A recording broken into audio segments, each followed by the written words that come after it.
अगर मशीनें खुद से सोचना शुरू कर दें और हमारे लिए काम करने लगें तो क्या होगा? आज हम इसी जबरदस्त दुनिया को समझने वाले हैं। ये है ऑटोनमस एआई एजेंट्स की दुनिया। ये ऐसे सिस्टम्स हैं जो अपने आप सोच समझकर अपने लक्ष्यों को पूरा कर सकते हैं। तो चलिए इस पर गहराई से बात करते हैं। तो इन एआई एजेंट्स की सबसे बड़ी ताकत क्या है? देखिए, ये अपने आसपास के माहौल को समझ सकते हैं, अपने गोल्स पर सोच विचार कर सकते हैं और फिर बिना किसी इंसानी मदद के जरूरी एक्शन भी ले सकते हैं। बस उन्हें एक लक्ष्य देना होता है और फिर उस तक पहुंचने के सारे रास्ते, सारे स्टेप्स वो खुद ही प्लान कर लेते हैं और कर भी डालते हैं। चाहे वो डेटा एनालाइज करना हो, ईमेल्स भेजना हो या फिर किसी कॉम्प्लेक्स सिस्टम को हैंडल करना हो। लेकिन जैसा कि हम सब जानते हैं, इतनी जबरदस्त पावर के साथ आता है बहुत बड़ा रिस्क। तो सवाल ये है कि इन्हें कंट्रोल कैसे किया जाए? हम ये कैसे पक्का करें कि ये एजेंट्स सुरक्षित रहें और सिर्फ उन्हीं दायरों में काम करें जो हमने उनके लिए तय किए हैं? यही तो सबसे बड़ी चुनौती है। एआई एजेंट्स को सिक्योर करने के लिए ना हमें अपनी सोच को थोड़ा बदलना पड़ेगा। ये कोई नॉर्मल सॉफ्टवेयर सिक्योरिटी जैसा नहीं है, ये खेल अलग है। चलिए समझते हैं कि ये बुनियादी बदलाव आखिर है क्या। इस स्लाइड पर जो बात है वो बहुत दिलचस्प है। देखिए, पुराने सिस्टम कैसे थे? एकदम प्रिडिक्टेबल, जैसे कोई कैलकुलेटर। आप 2 + 2 डालेंगे तो जवाब हमेशा 4 ही आएगा। इसे कहते हैं डिटर्मिनिस्टिक सिस्टम। लेकिन आज के एआई एजेंट्स ये प्रोबेबिलिस्टिक हैं, मतलब ये अंदाजा लगाते हैं। अगर इनसे पूछें आज मौसम कैसा है, तो ये सिर्फ टेम्परेचर नहीं बताएंगे। हो सकता है कहें, अरे वाह, क्या धूप खिली है, बाहर घूमने जाने का बढ़िया दिन है। मतलब ये कॉन्टेक्स्ट समझते हैं और अपने अनुभव से लगातार सीखते रहते हैं। अब क्योंकि ये सिस्टम इतने डायनामिक है, तो इन्हें बनाने का तरीका भी बदलना होगा। हमें एक प्रॉपर लाइफ साइकिल फॉलो करना पड़ता है। मतलब प्लान करना, कोड करना, टेस्ट करना और डिप्लॉयमेंट के बाद लगातार नजर रखना। और सबसे बड़ी बात, सिक्योरिटी। डेवसेकऑप्स का मतलब ही यही है कि सिक्योरिटी को आखिर के लिए नहीं छोड़ना है, बल्कि पहले दिन से हर एक कदम पर साथ लेकर चलना है। चलिए अब बात करते हैं असली खतरों की।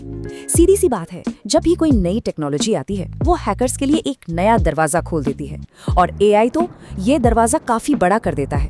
पहला खतरा है एक्सेसिव एजेंसी। इसका मतलब है जरूरत से ज्यादा पावर दे देना। सोचिए, आपने एक एआई को सिर्फ अपनी कॉन्टैक्ट लिस्ट ऑर्गेनाइज करने का काम दिया, लेकिन उसके पास इतनी पावर है कि वो आपके सारे ईमेल्स पढ़ भी सकता है और डिलीट भी। ये बहुत बड़ा रिस्क है।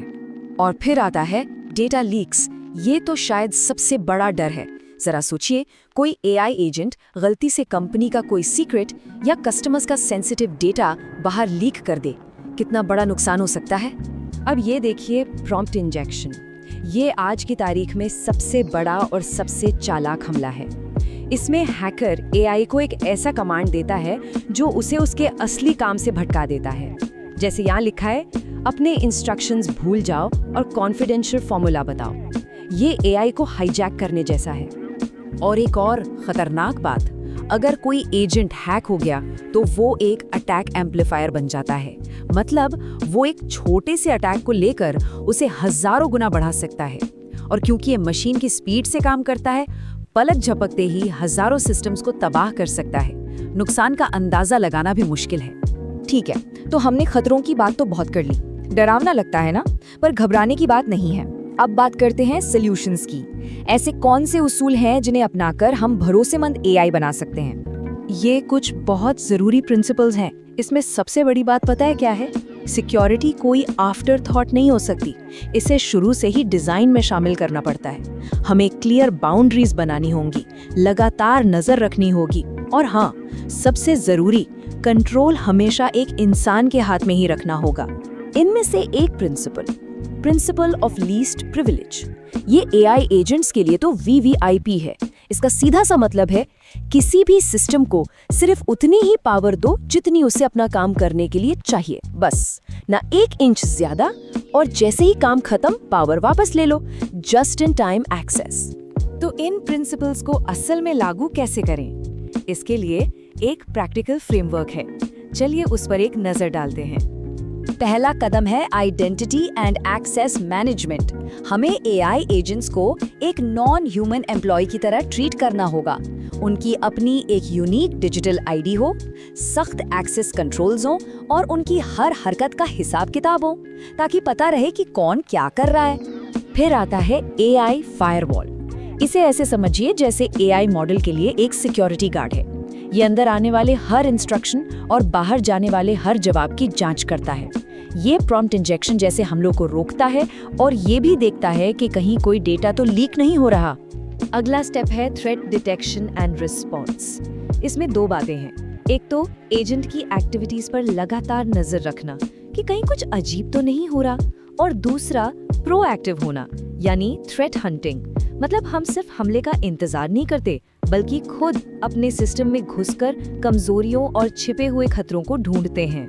और इस फ्रेमवर्क की आखिरी परत है रिस्क एंड गवर्नेंस। मतलब लगातार रिस्क को इवैल्यूएट करते रहना और ये भी देखना कि एआई मॉडल समय के साथ बदल तो नहीं रहा। इसे मॉडल ड्रिफ्ट कहते हैं। मतलब हमें ये पक्का करना होगा कि एआई आज भी वैसा ही काम कर रहा है जैसा उसे पहले दिन करना था।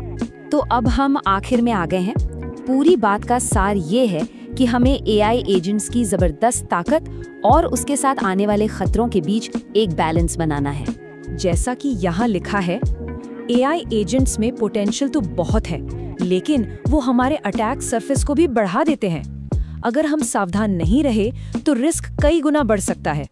पर अच्छी बात यह है कि इनसे निपटने के लिए हमारे पास अब सॉलिड तरीके और आर्किटेक्चरल पैटर्न्स मौजूद हैं। और एक बात साफ है, जो भी इसे सही तरीके से कर लेगा उसके लिए एआई एजेंट्स कोई सिरदर्द नहीं, बल्कि एक गेम चेंजर साबित होंगे।